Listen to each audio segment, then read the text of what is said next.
Қайырлы күн, менің сүйікті оқырмандарым, менің арнама қош келдіңіздер.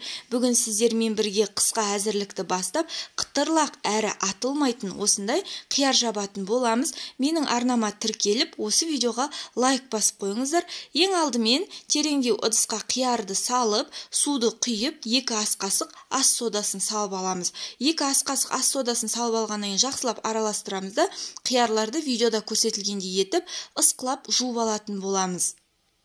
Қиярларды жуып алғаннан кейін осылай 2 шетін алып тастап, тағы да суға саламыз. Өйткені біз бұл қиярларды 7-8 сағатқа суға салып қоюымыз керек. Мінекей барлығын осылай жасап алдық.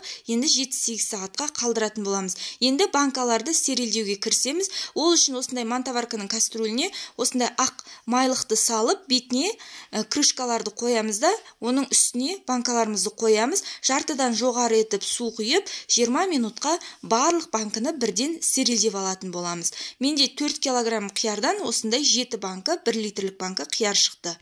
Енді қиярды басуға керекті азық-түліктерді бізге осындай укроп, хреннің жапырағы, лавр жапырағы, болгар бұрышы, ірі қара бұрыштар, чеснок, қант, тұз және уксус керек болады. Енді банкымызға дәмдеуіштерді салып аламыз. Осындай зонтик укропты қолданған тиімді. Зонтик укропты осылай бірнеше бөлікке бүктеп, осылай саламыз. Одан кейін хрен жапырағында осындай қылып бүктеп саламыз. Одан кейін бір болгар бұрышын 4-ке бөліп, мен 3 бөлігін салдым. Одан кейін әр банкаға 2-3 лавр жапырағын салған тиімді, және бұл 1 литрлік банка болғандықтан осындай 2-3 болса жеткілікті. Одан кейін міндетті түрде осындай 1 литрлік банкаға 3-4 чеснок саламыз. Одан кейін осындай 7-8 дана ірі қара бұрышты салып дайындап аламыз. Одан кейін енді қиярларды тығыздап салатын боламыз. Қиярларымызды тығыздап және ауа қалмайтындай етіп салуға кеңес беремін. Егер банкамызға қияр дұрыс сыймай жатса, 2 бөлікке немесе 3 бөлікке бөліп салуға кеңес беремін. Міндетті түрде осылай тығыздап салған өте дұрыс, және банкының атылмауына да бір себеп болады. Енді мінекей барлығын салып аламыз. Қыздар, YouTube'тағы қазақша контентті дамыту үшін, егер менің каналыма тіркелмеген болсаңыз, осы каналға тіркеліп, видеоға лайк басуды ұмытпаңыз. Әр қыз келіншектің банка жабу әдісі әртүрлі. Егер сіздерде басқаша банка жабу әдісі болса, төменге комментарий бөліміне жазып, өз банка жабу әдістеріңізбен бөліссеңіздер болады. Менің банка жабу әдісім осындай. Мінекей барлық қиярды салып болдық. Тағы да бір банканы жауып көрсететін боламын. Мінекей тағы да осындай зонтик укропты бірнеше бөлікке бүктеп саламыз. Одан кейін хрен жапырағында осылай бірнеше бөлікке бүктеп салатын боламыз. 3 дана осындай 3 бөлікке бөлінген болгар бұрышы, 2-3 лавр жапырағы, одан кейін 3 чеснок, 7-8 дана ірі қара бұрыш, яғни горошек бұрыш, одан кейін қиярларымызды салатын боламыз. Қиярды салған кезде, қыздар, тағы да қайталап айтамын, міндетті түрде тығыздап, арасы тығыз болатындай етіп салуға кеңес беремін. Солай салған өте тиімді. Мінекей осылайынан салып аламыз. Қиярларыңыз сынып кетеді деп қорықпаңыздар. Қияр сынбайды. Осылайынан егер сыймай жатса, 2 бөлікке, 3 бөлікке бөліп сала берулеріңізге болады. Барлық банкаларға осылайынан салып алатын боламыз. Менде 4 килограмм қиярдан осындай 1 литрлік банкадан 7 банка шықты. Мінекей жасап алдық. Енді қатты сақырлап қайнап тұрған суды банкаларымызға құйып шығатын боламыз. Суларыңыз міндетті түрде қайнаған күйінде болу керек. Қайнатып, суып қалған суды құюға болмайды. Осылай қатты сақырлап тұрған суды құйып алатын боламыз. Барлық банкаларға құйып болғаннан кейін 20 минутқа қалдыратын боламыз.